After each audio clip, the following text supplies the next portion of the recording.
Have you ever really thought about what's happening, like right now, silently, inside your own body, specifically inside your arteries?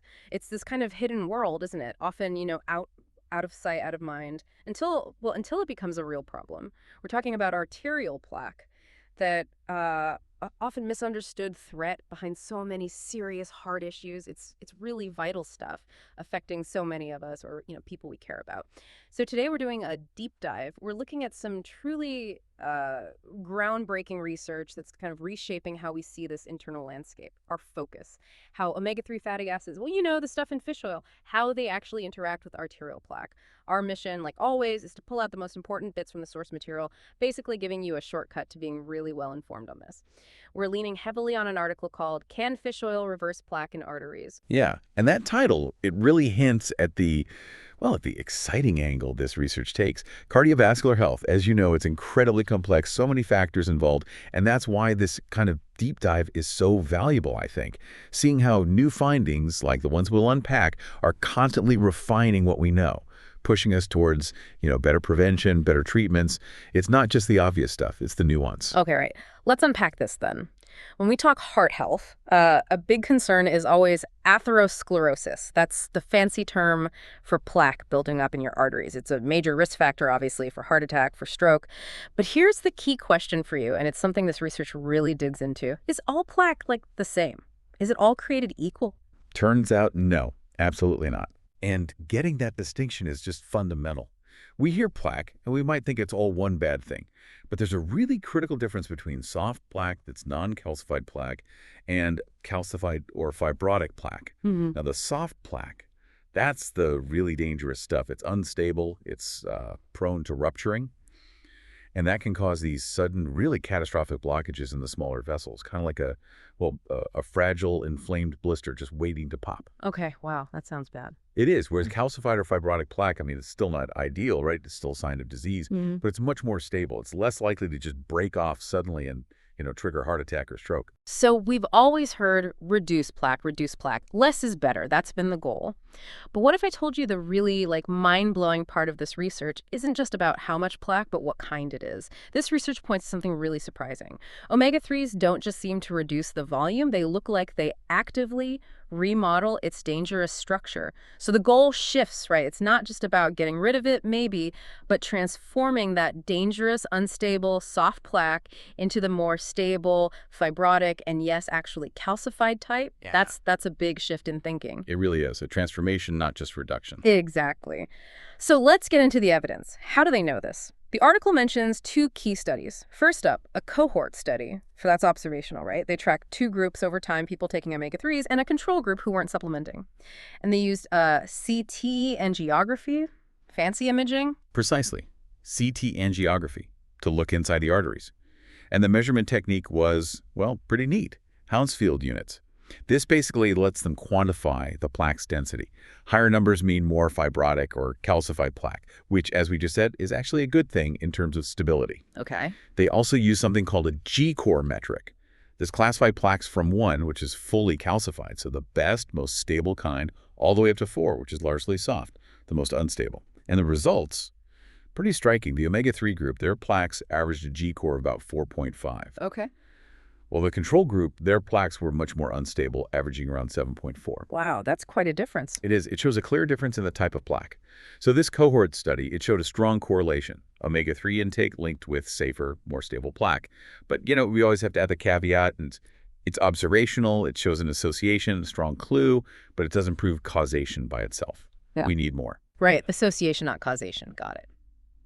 Which I guess leads us perfectly into the second study they mentioned, the randomized controlled trial, the RCT. And this one was surprising because it was really short, wasn't it? Only 5 weeks. But they still saw changes. Exactly. Just 5 weeks, which is quite remarkable. So this RCT had 3 groups: omega-3 supplements, sunflower oil, and a placebo. And here, they really zoomed in on the plaque's composition and, importantly, the immune cells inside the plaque. Ah, okay. So what did they find there? Well, a few key things. First, they actually confirmed that the omega-3s got incorporated into the plaque itself. They became part of it. Interesting. But maybe even more critical, they saw a significant reduction in macrophages within that plaque. Macrophages, those are immune cells, right? Yeah. Why is reducing them important? Great question. Macrophages are like the immune system's cleanup crew. But in plaque, they get overactive. They eat cholesterol, become foam cells, and pump out inflammatory signals. This inflammation actually destabilizes the plaque, makes it softer, angrier, more likely to rupture. Ah, I see. So fewer macrophages means. It points directly to more stable plaques, less inflammation going on inside. Interestingly, another immune cell type, T cells, didn't change.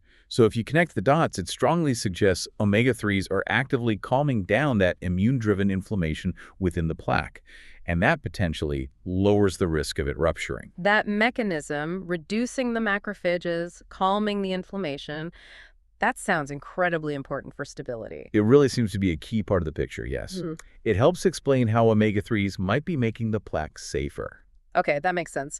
Now, science being science, there are always limitations, right? The article mentions some, the cohort study, great correlation, but no direct cause and effect proof. Wow. And the RCT, while it did show cause, was, as you said, very short. 5 weeks isn't long in the world of plaque development. Absolutely correct. And the scientific community definitely agrees. We really need longer-term RCTs to nail this down more definitively for the field. However, and this is crucial context, we need to connect these specific plaque findings to what we already know. There are multiple large existing intervention studies showing pretty clearly that omega-3s do reduce overall cardiovascular events. Fewer heart attacks, fewer strokes in people taking them. Right, the bigger picture outcomes. Exactly. And this new research on plaque remodeling, on calming inflammation, it aligns perfectly with those results. It provides a really plausible mechanism for why we see those broader benefits. It's strong supporting evidence. Okay, so pulling it all together then, after this deep dive into, the microscopic details of our arteries, what's the bottom line? What does this mean for you listening right now? Well, I think the main takeaway is really encouraging. Omega-3s show this strong potential to actually enhance arterial health by actively remodeling plaque. It seems to do two main things. One, increase the plaque stability, making it less likely to break apart suddenly. And two, decrease that inflammatory immune activity right inside the plaque. Both are just critical for lowering cardiovascular risk. And practically speaking, how do people get these omega-3s? Does it matter where they come from? That's the good news. This effect seems supported whether you get your omega-3s from fish oil supplements, krill oil, even algae-based supplements for vegetarians or vegans, or, of course, just eating more fatty fish like salmon, mackerel, sardines, lots of options. So plenty of ways to potentially support this positive plaque transformation. Speaking of fish, it reminds me of that little joke in the article. Ready? Uh-oh, go on. Why don't fish do well in school? Hmm. Why don't fish do well in school? Because they work below sea level. Ah, okay, I'll give you that one. Below sea level. Clever. Had to get it in there.